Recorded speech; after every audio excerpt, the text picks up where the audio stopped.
సొంత ఇల్లు అన్నది అందరి కల.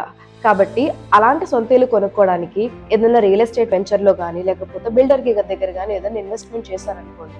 మీకు అగ్రీమెంట్ డేట్ కాకుండా ఇంకా డిలే చేస్తే గనక మీకు 5 లీగల్ రెమెడీస్ ఉన్నాయి. మీ అమౌంట్ రికవర్ చేసుకోవడానికి, దాంతో పాటు కాంపెన్సేషన్ ఇంకా ఇంట్రెస్ట్ కూడా క్లెయిమ్ చేసుకోవడానికి.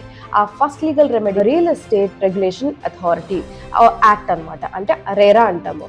ఇందులో ఏంటి అంటే మీరు రెగ్యులేషన్ అథారిటీ వాళ్ళకి వెళ్ళి you can release your complaint. Developer ఉన్నారో వాళ్ళని మీకు కాంపెన్సేషన్, దాంతో పాటు ఇంట్రెస్ట్, ఈ మూడిటిని మీరు క్లెయిమ్ చేసుకోవచ్చు వాళ్ళ దగ్గర నుంచి.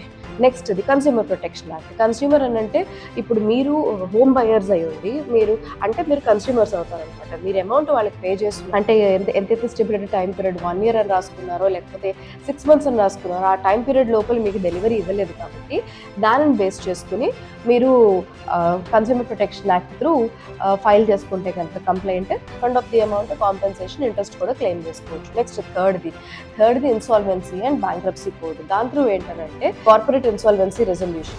దీనిలో చేసేది ఏంటి అంటే ఎవరైతే 100 అలాటీస్ కన్నా ఎక్కువ మంది ఉన్నారనుకోండి, ఆ తర్వాత డిఫాల్ట్ అమౌంట్ 1 crore కన్నా ఎక్కువ ఉంది అంటే కనుక అప్పుడు ఈ కార్పొరేట్ రెజల్యూషన్ పాస్ చేసుకోవచ్చు. You can file your complaint and get back your compensation and your principal amount also. Next, fourth, recovery of the amount through filing the civil suit anamata. Civil suits file చేసుకుంటే recovery, suit for recovery file చేసుకుని కూడా మీ amount మీరు recover చేసుకోవచ్చు along with interest. Next last method వచ్చేసి competition commission of India.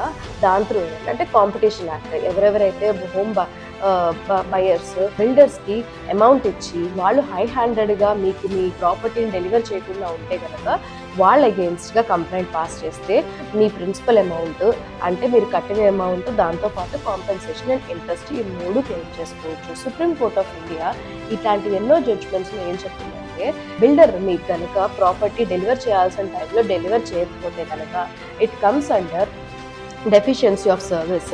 అంటే వాళ్ళు చేయాల్సిన duty వాళ్ళు చేయలేదు కాబట్టి it comes under deficiency of service. So దాని గురించి ఈ 5 మెథడ్స్లో ఏ మెథడ్లో అయినా సరే మీరు మీ అమౌంట్ని రికవర్ చేసుకోవచ్చు.